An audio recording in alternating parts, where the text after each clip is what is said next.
Praise the lord. ఆశ్చర్యకరుడును మన రక్షకుడునైన యేసుక్రీస్తు ప్రభువారి పరిశుద్ధమైన నామమునకు స్తోత్రము కలుగునుగాక. ఆమేన్.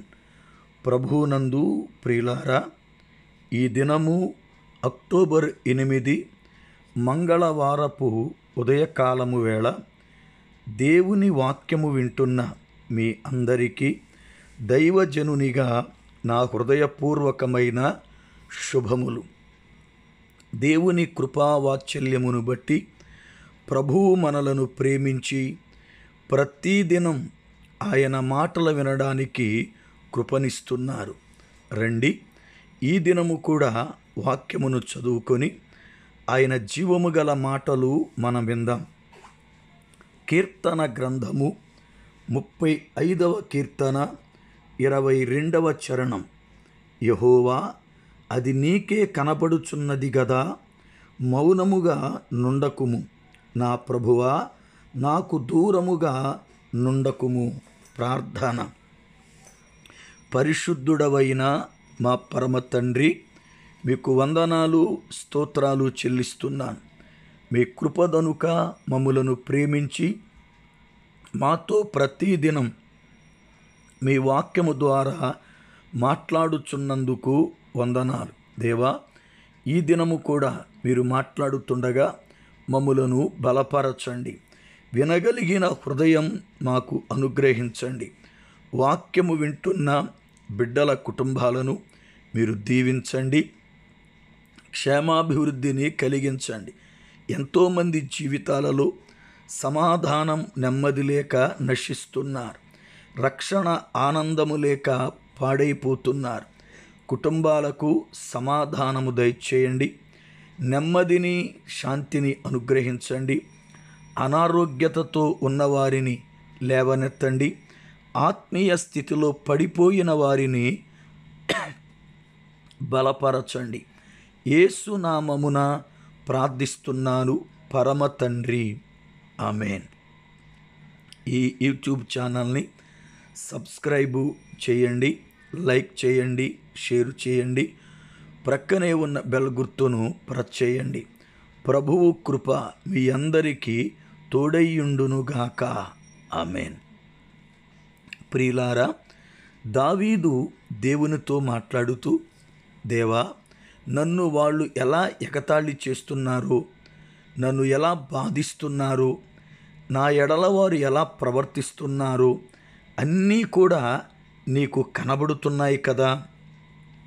నీవు మౌనముగా ఉండొద్దు, నాకు దూరముగా ఉండొద్దు అని దేవుని సన్నిధిలో ప్రార్థిస్తున్నాడు. దేవుని యొక్క ఉద్దేశం ఏమిటి అంటే, దేవుడు చూస్తున్నాడు అని విశ్వసించాడు. అయితే దేవుడు తనకు దూరముగా ఉన్నాను అనుకుని బాధపడుతున్నాడు. దేవుని పిల్లలకు ఆయన ఎప్పుడు దూరస్తుడు కాడు. ఆయన మనకు ప్రార్థించినప్పుడెల్లా సమీపముగా ఉన్నట్టు మరి ఏ జనమునకును ఏ దేవుడు లేడని ద్వితీయోపదేశ కాండమునందు మోషే దేవుని ప్రజలైన ఇశ్రాయేలులతో మాట్లాడాడు. నిజమే, మనం ప్రార్థించినప్పుడెల్లా ఆయన మనకు దగ్గరగా ఉంటాడని, మన మొర్ర ఆలకిస్తాడని లేఖనం బోధిస్తుంది. అంతేకాదు, ఆయన మౌనముగా ఉన్నాడు అంటే నిన్ను పట్టించుకోలేదు అని కాదు సుమా. ఆయన మౌనం ఒక గొప్ప కార్యానికి నాంది పలుకుతుంది. ఆయన మౌనముగా ఉన్నాడు అంటే నీ విషయములో ఒక అద్భుతమైన కార్యాన్ని జరిగిస్తున్నాడని నీవు గ్రహించాలి. దేవుడు తన పిల్లలకు కీడు చేసేవారి విషయములో ఎన్నడూ కూడా సహించడు. ఎందుకంటే సౌలు క్రైస్తవులను హింసిస్తున్నప్పుడు, వారిని చంపుతున్నప్పుడు, వారిని చెరపట్టి దమస్కు నుండి యెరూషలేమునకు తీసుకురావాలని వెళుతున్నప్పుడు సౌలును దర్శించి, సౌలా, సౌలా, నన్నేలా హింసించుచున్నావని మాట్లాడాడు. దాని అర్థమేమిటి?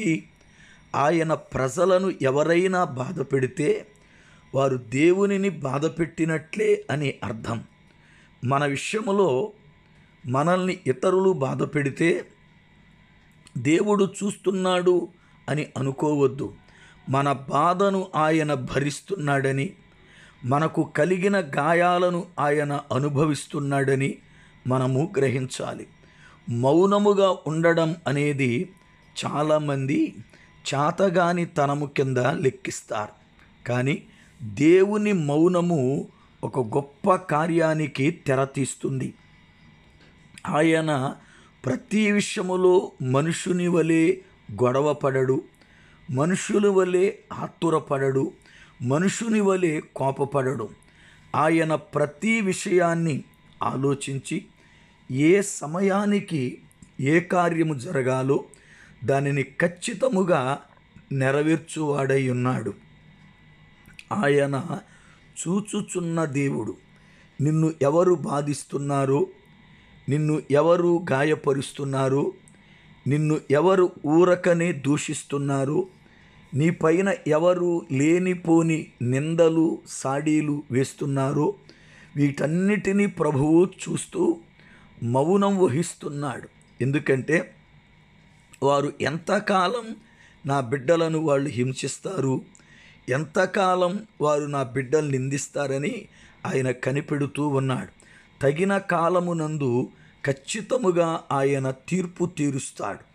ఇశ్రాయేలీల విషయములో ఆయన మాట్లాడుతూ, మిమ్మును ముట్టినవాడు నా కనుగుడ్డును ముట్టినట్టే అన్నాడు. అంటే దేవుడు మన విషయములో ఎంత గట్టి నిర్ణయముతో ఉన్నాడో, ఎంతగా మనలను ఆయన తనలో మమేకము చేసుకున్నాడో మనకు అర్థమవ్వాలి. చాలాసార్లు నేను ఒంటరినయ్యాను, నా కొరకు ఎవరు పట్టించుకునేవారు లేరు, దేవుడు కూడా నాకు దూరమయ్యాడు, నేను ఏకాకిని అని బాధపడుతూ ఉంటాం. కానీ ప్రభు రక్తము చేత కడగబడిన నిన్ను ప్రభు ఎన్నడూ కూడా అంటిపెట్టుకునే ఉంటాడు.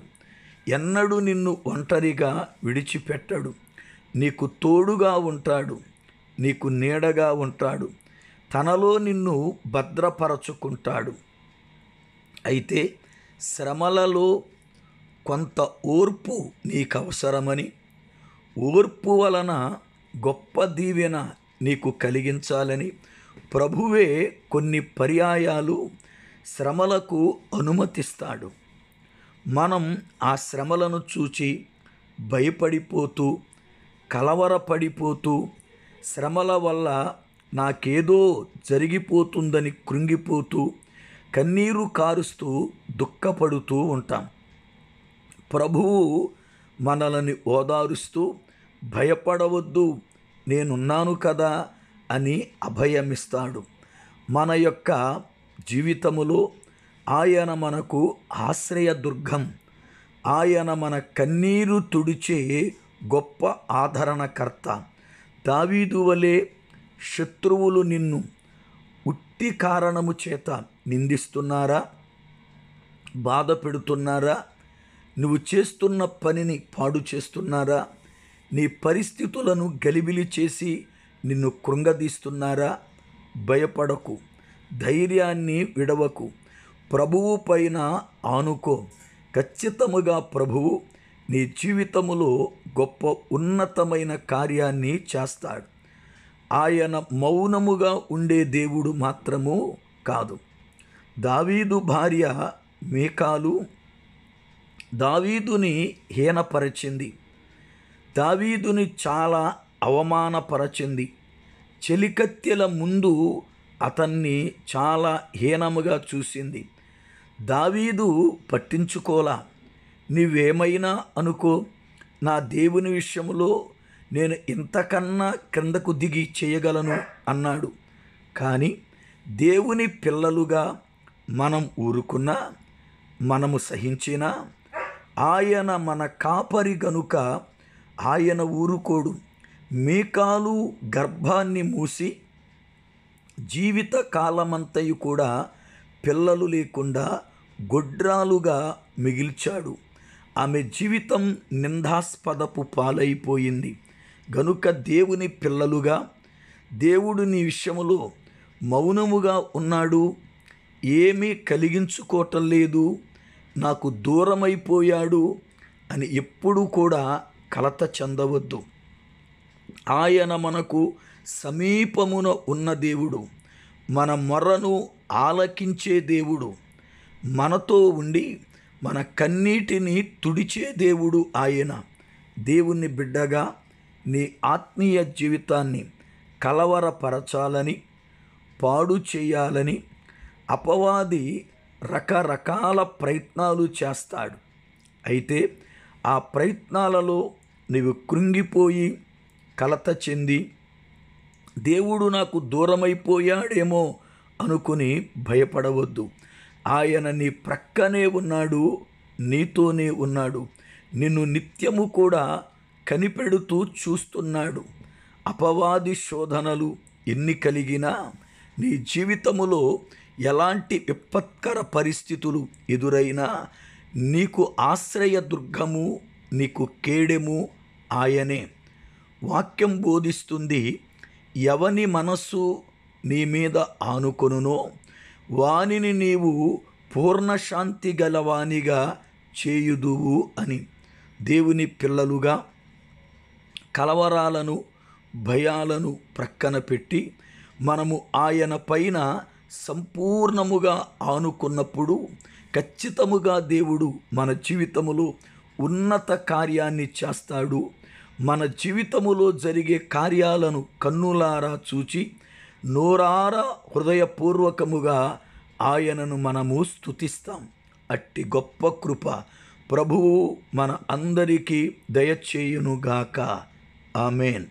ప్రార్థన. కృపానిధివైన పరమ తండ్రి, మీకు వందనాలు, స్తోత్రాలు ప్రభువా. ఈ దినమున వాక్యము విన్న ప్రతి బిడ్డను దీవించండి, వారి కుటుంబాలకు క్షేమాన్ని కలిగించి వాళ్లను ఆదరించి బలపరచండి, కృంగిన హృదయాలను స్థిరపరచండి. యేసు నామమున ప్రార్థిస్తున్నాను పరమ తండ్రి. ఆమేన్.